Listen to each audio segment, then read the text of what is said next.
Você curte velocidade e quer saber tudo sobre os brasileiros que competem no exterior, que correm no automobilismo internacional? Então esse aqui é o seu lugar. Seja muito bem-vindo ao podcast Mundo Afora, um conteúdo associado ao site F1 Mania. É lá no site F1 Mania que você acompanha todos os dias as notícias sobre os brasileiros, sobre os pilotos brasileiros que estão competindo nas categorias internacionais. Aproveita para seguir F1 Mania nas redes sociais, procura no Instagram, no Facebook, no Twitter por site F1 Mania.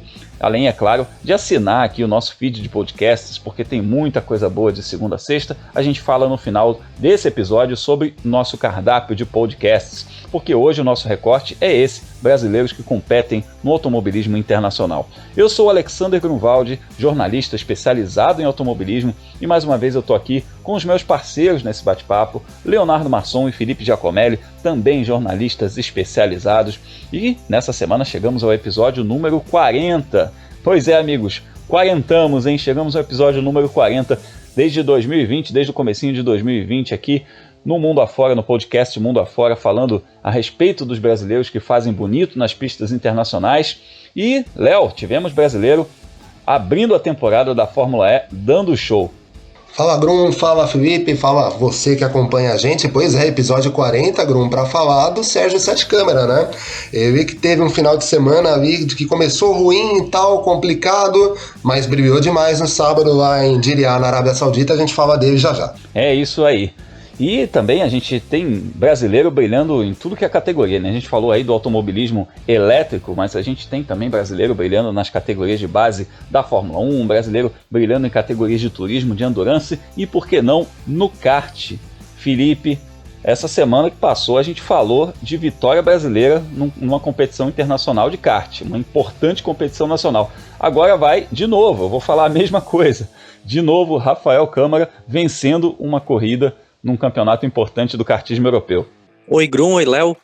Olha, ninguém segura o Rafael Câmara nesse começo de 2021. Foram 2 finais de semana, né, 2 competições diferentes, o WSK Champions Cup lá no começo do mês, também conhecido como semana passada, e agora o WSK Super Master Series, né, que é a terceira competição mais importante do kartismo mundial. E olha, a família Câmara tá em alta, né? Sérgio Sete Câmara indo muito bem na Fórmula E, Rafael Câmara dominando no kart. Eles devem estar felizes da vida. Mas é brincadeira, né? A gente fez essa piada no podcast passado, eles não são parentes, não. É isso, eles não são parentes, mas o sobrenome Câmara está em alta. Então a gente está vendo aí realmente pilotos brasileiros andando muito bem. A gente vai falar a respeito do Sérgio Sete Câmara e do Lucas de Grassi também na abertura da Fórmula E lá na Arábia Saudita. Vai falar aí das competições de kart que a gente teve muito brasileiro andando bem. Vai falar de trilha da Fórmula 1, Gran Turismo, enfim, tem assunto pra caramba pra gente debater hoje, então aperta os cintos porque a gente vai viajar mundo afora.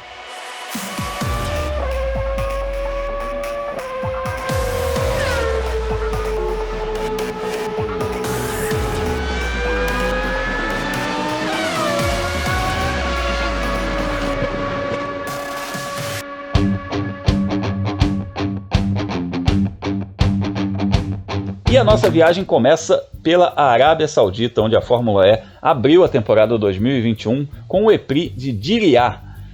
Uma rodada dupla, né? Foram 2 provas, uma na sexta e uma no sábado, que a gente pôde conferir aqui no Brasil com 2 transmissões, uma pela TV Cultura na TV aberta, outra pelo Sport TV, na TV a cabo, TV fechada.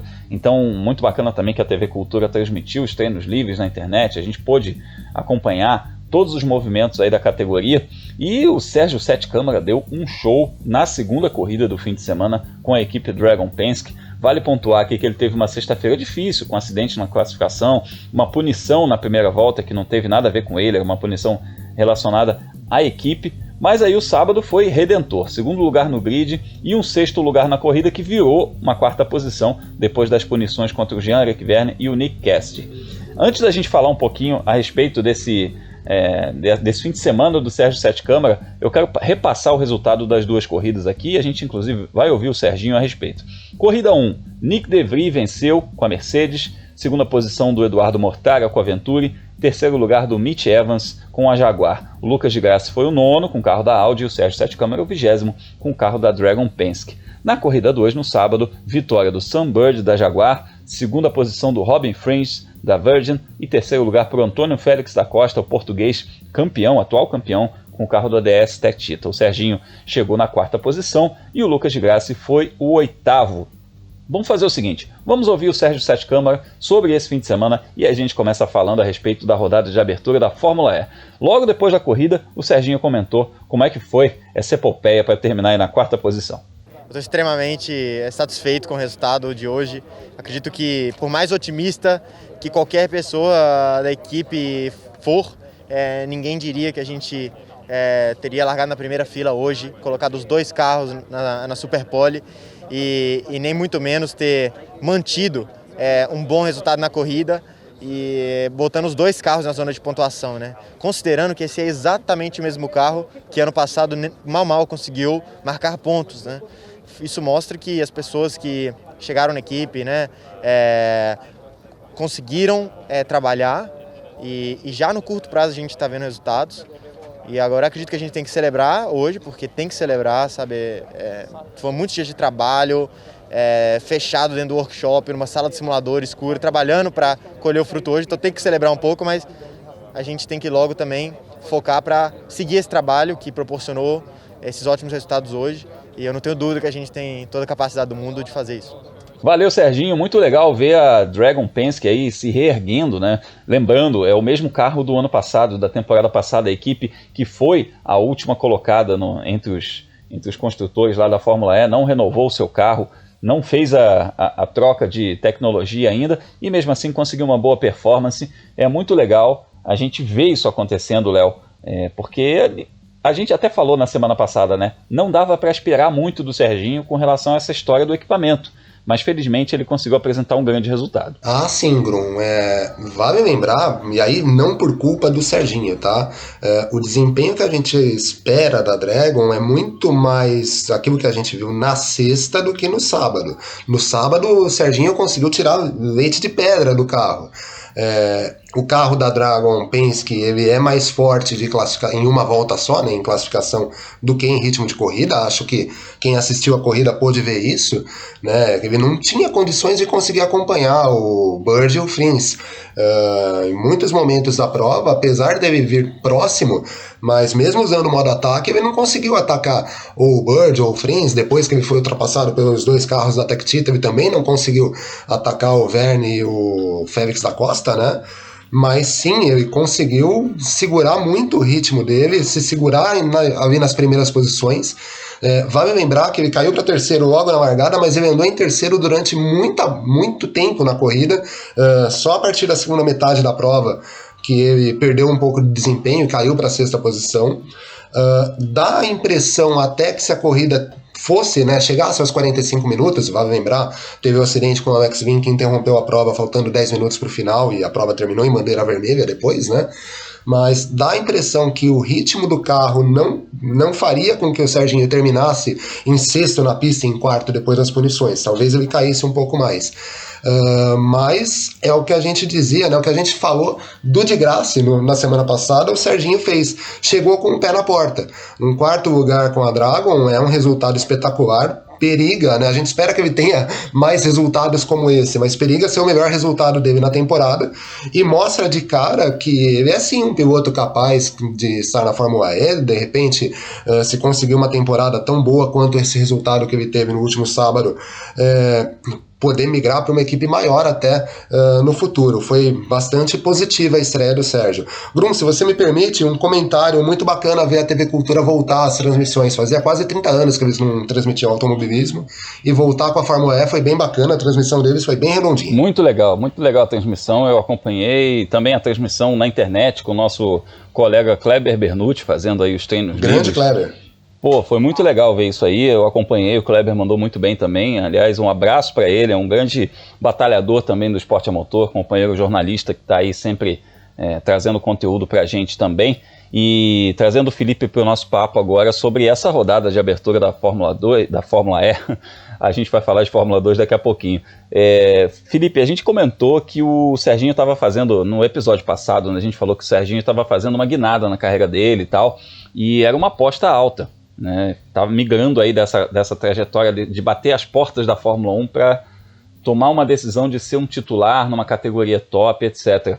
Estão deixando a gente sonhar. Esse comecinho foi melhor que a encomenda, né? Eu te falar, sinceramente, eu não esperava aí nem um top 10, considerando o equipamento dele, e a gente já tem aí um quase pódio. Grum, a expectativa para o fim de semana era justamente essa que você está falando. Era quando saiu aquele resultado, né, da classificação, que a gente teve os 2 carros da Dragon avançando para a Superpole, os 2 carros da New 333 também indo para a Superpole, e de longe as 2 piores equipes do grid. A expectativa era assim, em algum momento eles vão afundar na classificação geral, e aí os pilotos de sempre, né, o Tequita, a Nissan, BMW, a Audi, eles iam surgir e iam brigar pelas primeiras colocações, né? Não aconteceu nada disso na corrida, a verdade foi essa. Tirando ali o Félix da Costa e o Verne, que não tiveram muitos problemas para escalar o pelotão, eles tiveram problema um com o outro, é verdade. O Serginho e também o Nico Miller, né, um pouco mais atrás. E, aliás, falando nisso, o Serginho deu um pau, né, no Nico Miller o fim de semana inteiro. É o companheiro de equipe muito mais experiente e o brasileiro andou na frente. Né? Um pilotaço. Ele lutou pelo título do DTM até o fim da temporada passada, assim. É um piloto muito bom e ele nem viu o Serginho nesse final de semana. E só para completar o raciocínio, eles andaram na frente dos outros carros o tempo inteiro, não teve essa queda de desempenho que era esperada, o que é um ótimo sinal, né? É um sinal que a Dragon ela conseguiu melhorar também internamente. A equipe passou por uma reestruturação dentro do departamento de engenharia, trazendo alguns engenheiros que não estavam na categoria, ou que estavam na categoria, mas não em posição de destaque, né, nas outras equipes, para tentar melhorar o desempenho nesse ano, porque, como o Léo falou, eles estão com o carro que é o carro do ano passado, né? Então, e o carro do ano passado era o pior carro do ano passado, ou o segundo pior carro do ano passado, né? Que tinha o da New também. Mas não é assim, tipo, a situação não era ruim, era péssima.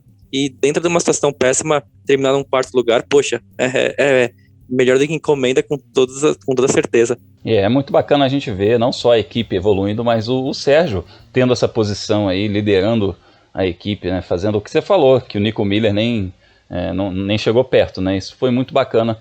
A gente vê o Serginho conquistando também, ele que ainda está se adaptando à categoria, é a primeira temporada completa dele, primeira temporada como titular, uma situação muito diferente, por exemplo, do Lucas de Grassi, que está desde a primeira corrida, disputou todas as 69 corridas que aconteceram antes dessa rodada dupla. Então, com essa rodada dupla agora foram 71 provas na história da categoria, e o Lucas de Grassi esteve em todas, disputou absolutamente todas, inclusive a gente falou no episódio passado dos números dele, que são muito bons.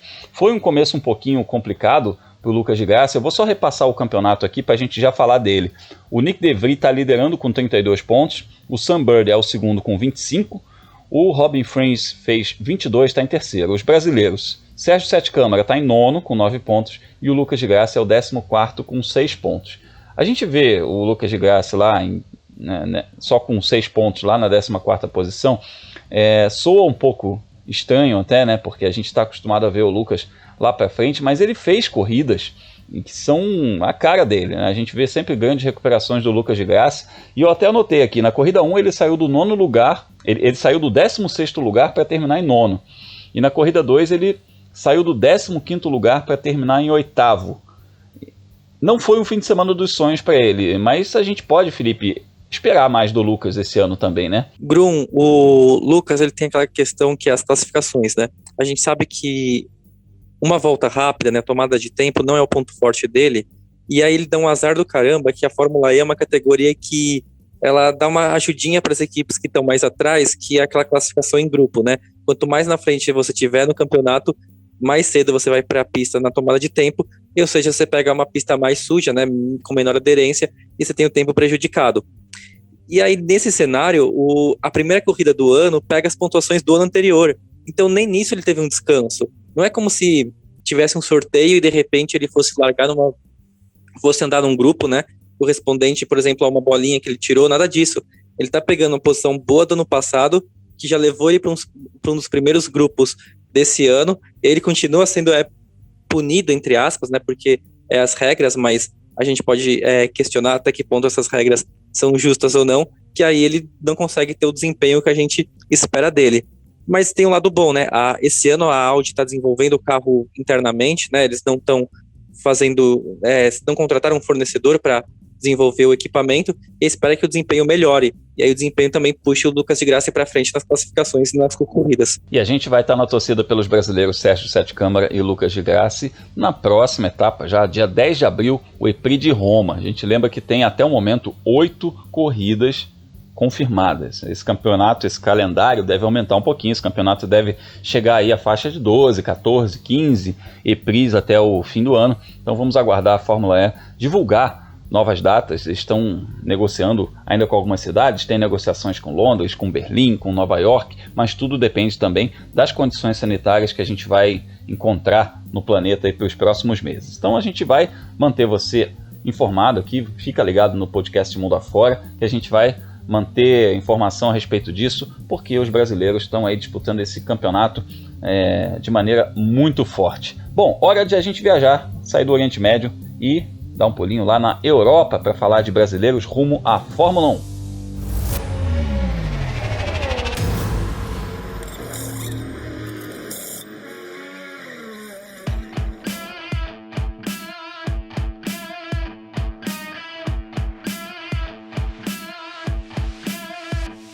Desembarcamos no velho continente para falar de mais brasileiros no Road to Formula One. A gente falou aí de Lucas de Grassi, que já passou pela Fórmula 1 e hoje é uma das estrelas da Fórmula E. Falou do Sérgio Sete Câmara, que bateu as portas da Fórmula 1 até o ano passado e agora é titular da Fórmula E.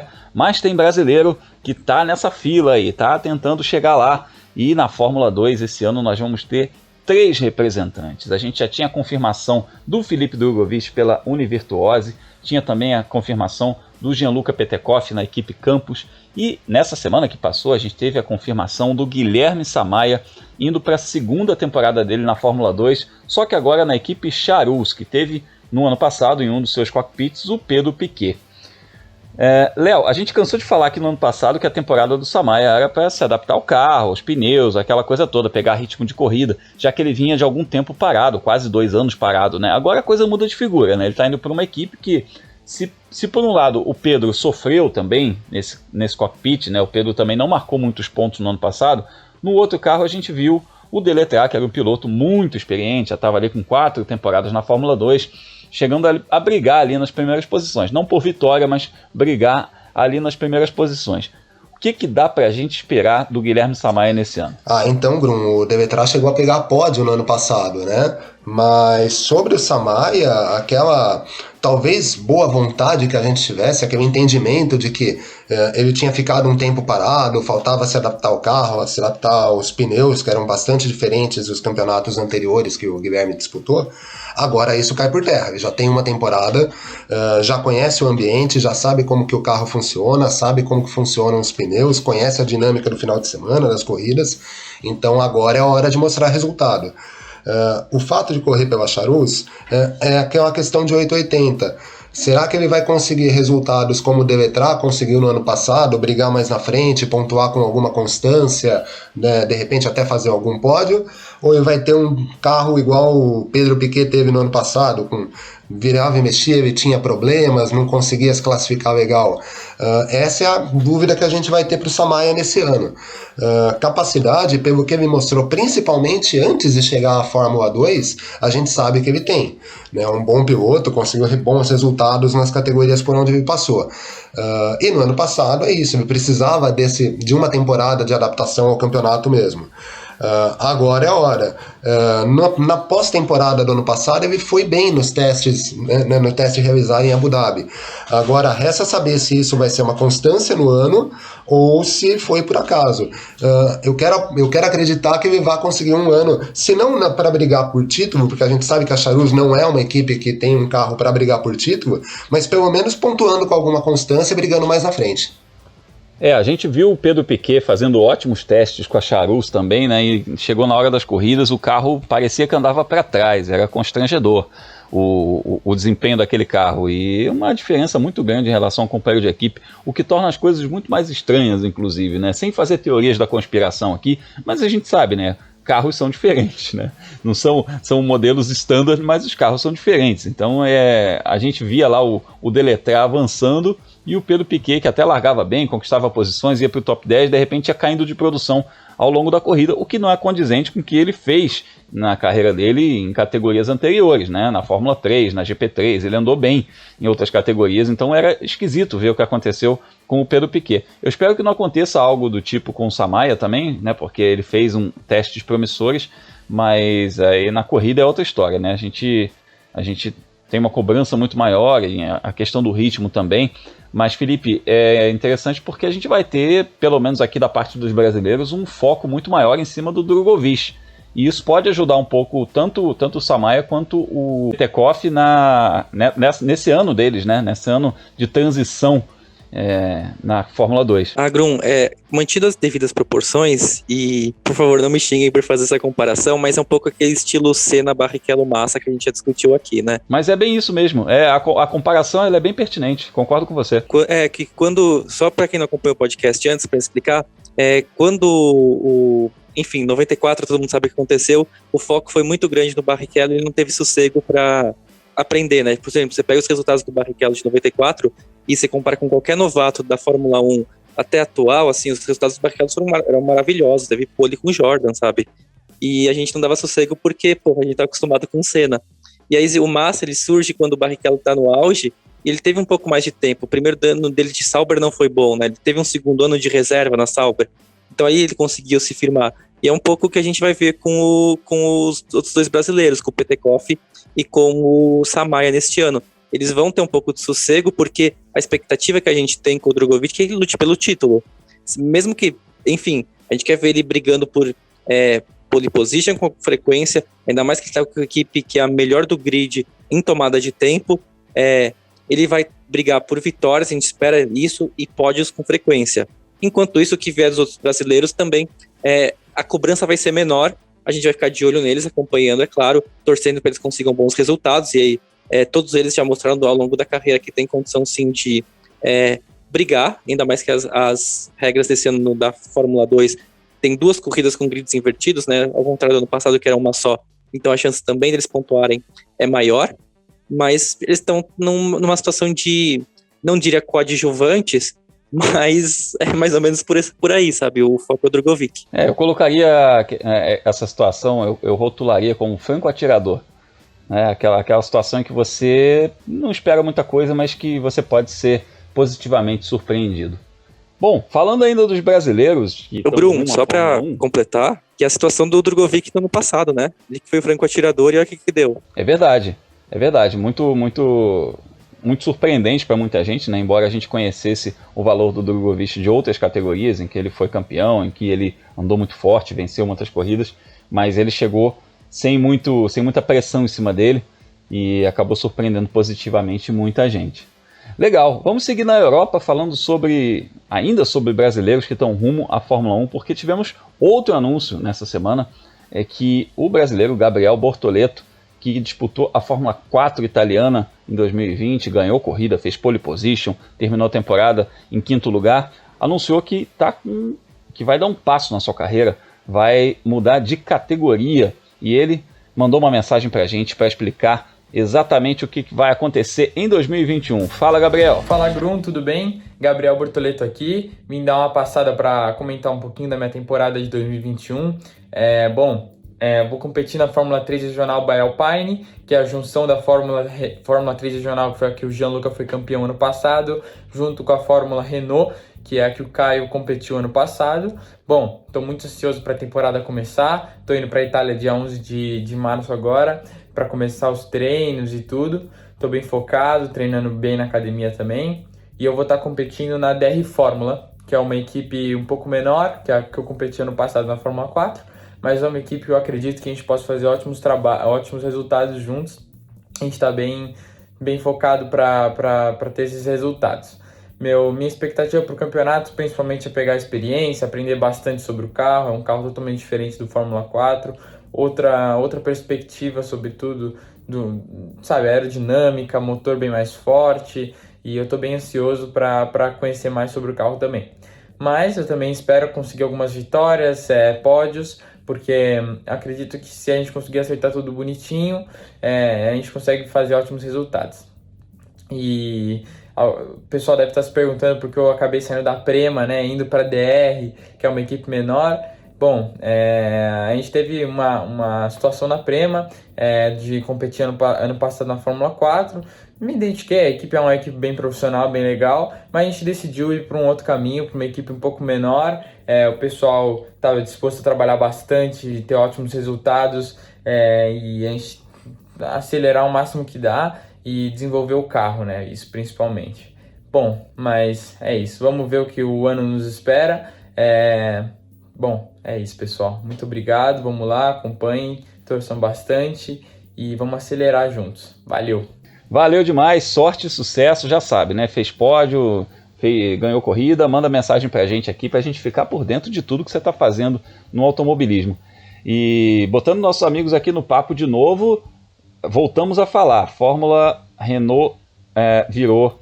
A Renault virou Alpine na Fórmula 1, né? Então a Fórmula Regional by Alpine significa que a Fórmula Renault e a Fórmula 3 Regional Europeia se fundiram e viraram um campeonato só. Léo, vai ser um campeonato em que a gente vai ter também o Dudu Barrichello no grid e inclusive a gente falou bastante a respeito dessa categoria por conta desse anúncio do Dudu, mas é um grid que vai vir cascudo, né? É um grid fortíssimo. É um passo importante, óbvio, na carreira do Gabriel, mas vai ser uma pedreira para ele. Vai ser uma pedreira, né, Grum? Aliás, o primeiro ano de todo mundo nessa categoria é bastante complicado, né? Mas é um passo natural também que ele teria que dar. Ele teve um bom primeiro ano de Fórmula 4, poderia, de repente, fazer um segundo ano na Fórmula 4, aí seja na italiana, né, seja na alemã, que também é um campeonato forte, mas a subida para essa Fórmula Regional turbinada, digamos assim, né, já que a gente vai ter as equipes que já estavam na categoria juntas das equipes da Fórmula Renault Eurocup, né, é importante também. Vale lembrar o seguinte, o Gabriel vai viver uma situação, pelo menos na minha opinião, semelhante ao que a gente viu o Samaia. Um pouco melhor, porque ele vem de um ano muito bom, né? Disputou para ser o melhor novato, foi quinto colocado, ganhou corrida na Fórmula 4, e agora ele vem para uma categoria nova. Ele vai ter tempo de adaptação ao campeonato. É lógico, se ele puder conseguir bons resultados de cara, conseguir brigar por pole position, quem sabe pode vitória, melhor. Mas ainda é aquele começo de trajetória rumo à Fórmula 1. Então é importante, mais do que os resultados, ele mostrar bons desempenhos. Não é fácil, o campeonato é bastante complicado, corre em pistas... uma vantagem é que já corre em pistas em que, caso ele consiga avançar, né, para Fórmula 3, Fórmula 2, Fórmula 1, ele vai enfrentar ao longo de toda a carreira. Mas ao mesmo tempo vai ser positivo para ele poder enfrentar, já participar de um campeonato como esse, correndo em pistas que devem ser as pistas que ele vai encarar ao longo do restante da carreira dele. Então é ter calma, sabe? Ele precisa ter calma para conseguir desempenhar bem o trabalho dele, como ele desempenhou no ano passado, e aí quem sabe conseguir os resultados que a gente espera dele. E Felipe, me chamou a atenção uma coisa que ele falou a respeito da troca de equipe, dele sair da Prema para encarar um desafio novo numa equipe de menor estrutura. Depois de tudo aquilo que a gente viu no ano passado, do Gianluca Petekoff na Prema, aquela coisa de uma primeira metade de campeonato muito forte, a outra metade não foi tão forte, depois da perda do patrocínio e tudo mais, e de novo, sem querer fazer teorias da conspiração, né? Mas o que a gente pode ler dessa mudança de ares, dessa mudança de cenário do Gabriel? Grum, chegou uma regra na Prema que os brasileiros estão proibidos de correr lá, né? É isso que aconteceu? É quase isso, né? Na verdade, eu não sei se proibido de correr ou se eles estão realmente mudando um pouco a filosofia, né? Mas a gente viu, obviamente, isso acontecer várias vezes, né? Eu tô falando aqui a respeito de preferência, falando mais claramente, falando a respeito de preferência. A gente já viu isso acontecer várias vezes em categoria de base. Eu me lembro que eu fui cobrir a Fórmula 3 inglesa, na época que o Jean-Éric Vergne fez a temporada dele lá, e ele era o carro da Carlin que tinha o patrocínio da Red Bull. A Carlin tinha 5 carros, que foi mais ou menos a mesma situação da Prema nesse ano na Fórmula 4. Tinha 5 carros. E o Vergne ganhou o campeonato com o pé nas costas, com várias corridas de antecedência. E aí eu cheguei lá na rodada final, em Brands Hatch, e aí o Vergne classificando em 12º, e a gente via o melhor carro da Carlin era o Jazeman Jafar, o malaio que ia ficar para o ano seguinte. Então a gente de repente vê a equipe trabalhando mais para o cara que vai ficar no ano seguinte, que vai trazer o cheque para o ano seguinte, e já tendo feito o que precisava fazer com o carro da Red Bull, né, não dando tanta bola assim. Então, não estou dizendo na questão de prejudicar intencionalmente, não é isso, né? A gente não está trazendo esse foco, esse viés. A gente está falando da coisa de preferência, de repente, por A ou B, por algum interesse ali. Então, colocar um melhor engenheiro, colocar um maior esforço, né? Talvez tenha acontecido alguma coisa desse tipo. Ah, sem dúvida nenhuma. A Premac, acho que talvez ninguém vai discutir, é a grande equipe da década passada, né? E desse comecinho também de década nas categorias de base. Eles correm na Fórmula 4, na Fórmula Regional, né? Na Fórmula 3, na Fórmula 2. Todos os anos eles são campeões de praticamente todos esses campeonatos, né? Pode perder um ou outro, mas estão ganhando com frequência. Aconteceu agora, né? Em 2020. E então chama a atenção das grandes equipes de Fórmula 1, né? Então, por exemplo, quais são os pilotos que vão correr pela Prema nessa nova Fórmula Regional Alpine? Vai ser o Paul Aron, que ele é do programa da Mercedes, né, da academia da Mercedes. O outro é o Dino Beganovic, que é um sueco da academia da Ferrari.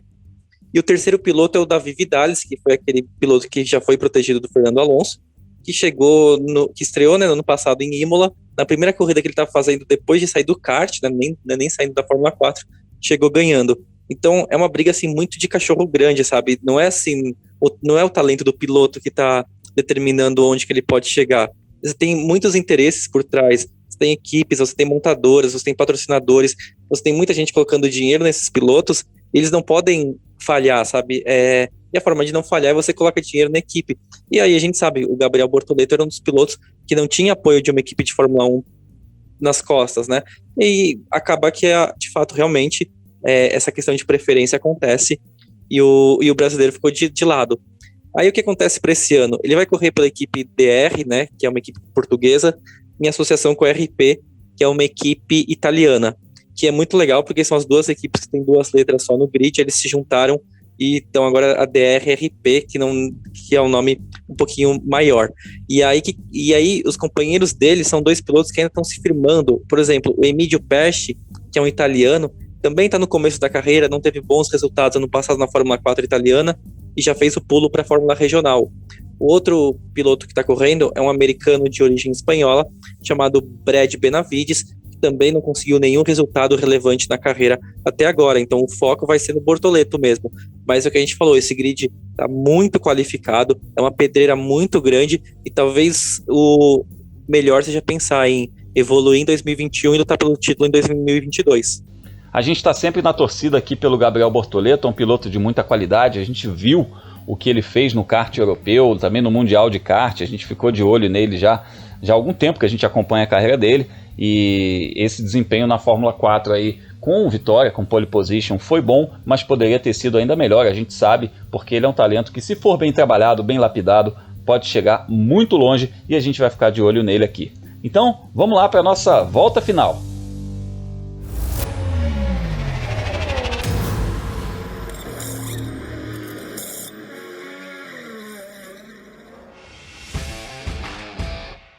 Para essa volta final, a gente segue na Europa, começando pela Itália, no cartódromo de Adria, para falar de mais uma vitória brasileira no kart, vitória do Rafael Câmara no WSK. Aí vocês perguntam, mas isso não aconteceu na semana passada? Sim, aconteceu na semana passada e nessa semana de novo. Depois de ganhar o WSK Champions Cup, o Rafa disputou a primeira etapa do WSK Supermasters, que é uma espécie de campeonato europeu, e saiu com outra vitória na classe OK, naquele melhor estilo Rafa Câmara que a gente tanto comenta aqui, de vir comendo pelas beiradas e ganhar as posições no finalzinho. Repassando o resultado, porque tem outros brasileiros aqui também que terminaram nas primeiras posições. O Rafa Câmara venceu, o Matheus Morgato foi 16º, o Emo Fittipaldi 21º e o Ricardo Gracia 22º. Aí você me fala, pô, Bruno, primeiras posições, né, os caras ali em 20º, porque o grid é gigantesco, chega a ter 80, 90 pilotos inscritos, como foi, por exemplo, o caso da OK Júnior, em que a gente teve o brasileiro Matheus Ferreira na 3ª posição, mais um brasileiro no pódio, e o Miguel Costa na 24ª posição. Felipe, estamos bem representados na base, hein? De novo o Rafa Câmara, o pernambucano, 15 anos de idade, mandando bem, ganhando corrida. Bruno, a gente falou agora um pouquinho, né, dessa questão de prioridade que as equipes têm, e o Rafael Câmara ele vai pavimentando o caminho dele para ele ser a pessoa que vai receber a prioridade no futuro, né? Com duas vitórias, assim, 2 competições, e se ele tiver um 2021 muito forte, é o que se espera dele, porque ele tá na montadora mais forte do kartismo, né, que é a Kart Republic. Aí, quem sabe, a hora que ele for pro monoposto, muitas portas vão abrir para ele, é o que a gente espera, né? E aí um caminho rumo para Fórmula 1 ou alguma outra categoria entre as tops do automobilismo mundial, onde a gente acha que ele consegue e a gente fica nessa torcida. E só queria destacar também o desempenho que você falou dos brasileiros, que foi muito forte, e foi mesmo, né? Dos 7 brasileiros, 6 chegaram nas finais. É uma coisa dificílima de acontecer, mostrando a evolução também do Matheus Ferreira e do Ricardinho Gracia, que finalmente estão conseguindo bons resultados. E é claro que tem uma questão de adaptação que eles estão passando para o automobilismo europeu, e eles estão passando por essa questão agora e já conseguindo mostrar do que são capazes. A gente ainda vai falar muito com esses brasileiros aí, conversar com eles, ouvi-los a respeito dessa evolução de carreira, e esses resultados todos aí dessas corridas que a gente mencionou estão lá na agenda da velocidade, né, Felipe? Grum. Assim, tem carro na pista, então tem a agenda da velocidade. A agenda da velocidade é o post que eu faço no meu site, no meu blog World of Motorsport, ou procurando por felipegiacomelli.com. Toda quinta-feira ele tem o horário, né, de cada sessão de pista do fim de semana e onde assistir, né? E, por exemplo, se você perder uma sessão de pista, depois é só voltar no meu site, eu coloco também o link para o PDF, né, para o resultado, e aí você fica sabendo tudo o que aconteceu e também a classificação do campeonato. E para saber a hora que o post estiver no ar e atualizado, só me seguir nas redes sociais. É Felipe Giacomelli, tanto no Instagram quanto no Twitter. Boa, a gente vai ficar de olho sim, porque inclusive, seguindo aqui na nossa volta final, a gente vai ter mais um brasileiro para ficar de olho na agenda da velocidade nesse ano, que é o Bruno Batista, que vai disputar a temporada do GT World Challenge Europe. Então, mais um brasileiro aí que fez as divisões de base da Fórmula 1, ele disputou Fórmula Renault, disputou GP3, voltou para o Brasil, corre agora na Stock Car, é uma das revelações da Stock Car, um dos pilotos mais jovens da categoria, venceu corrida ano passado, venceu corrida no ano anterior, está numa equipe boa e vai disputar o GT World Challenge pela equipe Get Speed, onde ele vai pilotar uma Mercedes AMG GT3. E olha que legal, são 5 corridas aí nesse campeonato de endurance, Léo. Entre elas, os 1.000 km de Paul Ricard e as 24 horas de Spa. E muito bacana a gente ver o Bruno, que está se firmando na Stock Car, fazendo um campeonato internacional de Gran Turismo. Ah, sim, Bruno. Bom, primeiro de tudo é o retorno do Bruno ao automobilismo europeu, né? Como você disse, ele disputou a GP3 algumas temporadas atrás, né? Teve nessa trilha da Fórmula 1 e acabou reformulando todo o caminho da carreira dele vindo para Stock Car. E agora vai correr nesse campeonato de GTs. Bacana ver que a Stock Car tem revelado muitos pilotos para esse tipo de campeonato, né, Grum? A gente tem Felipe Fraga, Daniel Serra, o Marcos Gomes, a gente vive falando deles aqui no podcast, e agora o Bruno Batista. E correndo provas importantes, né? 24 horas de Spa, 1.000 km de Paul Ricard, enfim. Muitas provas importantes e nenhuma com choque com a Stock Car. Vai ser bacana de ver o Bruno. A Get Speed parece não ser uma equipe capaz de brigar por vitórias no geral, né? É uma equipe cliente. Esse campeonato possui equipes oficiais das suas montadoras, né? A Mercedes mesmo tem uma equipe oficial no GT World Challenge Europe. Mas vai ser bacana ver, para uma primeira temporada, vai ser interessante saber como que o Bruno vai se virar nas corridas e ver como que ele vai mostrar o crachá dele. De repente, nesse ano, e conseguindo bons resultados, pode migrar aí para equipes maiores, de repente pensar em provas mais importantes, né? Talvez correr numa INSA, num WEC. Então vamos ver como que vai ser a temporada do Bruno, mas feliz por mais um brasileiro da Stock Car correndo no exterior. Isso aí, é um brasileiro novo, jovem, então a gente tem aí o Daniel Serra e o Marcos Gomes correndo em esquemas bons também, mas pilotos que já estão na casa dos 30 e poucos anos, e o Felipe Fraga já está com 20 e poucos para 30, né? E então o Bruno Batista é uma nova geração que está migrando aí para esses campeonatos de GT. E, Léo, para a gente falar sobre isso nas redes sociais, para a gente trocar ideia a respeito desses brasileiros, como é que a gente te encontra? Só buscar por Leonardo Marçom lá no Facebook, no Twitter e no Instagram. A gente aproveita para usar as redes sociais para divulgar o nosso trabalho, tanto aqui no F1 Mania quanto na revista Racing, né? A gente com a temporada cada vez mais próxima de começar, temos preparado bastante conteúdo especial, tanto para um quanto para outro, e a gente se conversa através das redes. Leonardo Marçom no Facebook, no Instagram e no Twitter. Bacana, valeu. Agradeço você, Léo, agradeço você, Felipe, por esse papo aí, agradeço você que está nos ouvindo e já faço o convite para você ouvir também os outros podcasts aqui da casa, o F1 Mania em Ponto, de segunda a sexta, com o Carlos Garcia e o Gabriel Gavinelli, o Full Gas Podcast, que semanalmente fala de MotoGP, com o Gabo Carvalho e o Gabriel Lima, e também visitar lá o meu canal no YouTube, Fórmula Grum, onde a gente fala muito sobre os brasileiros que competem no exterior e traz também bastidores do universo do automobilismo, além da velocidade. Então, assina o feed de podcast do F1 Mania, inscreva-se lá também no canal Fórmula Grum no YouTube, fica trocando ideia com a gente nas redes sociais, me procura por Fórmula Grum no Twitter, no Instagram, para a gente bater um papo, falar sobre velocidade. Um forte abraço a você que nos acompanhou, valeu meus amigos Felipe e Léo por mais esse episódio, nosso episódio número 40, e semana que vem a gente está de volta com mais um Mundo Afora. Valeu demais, até a próxima.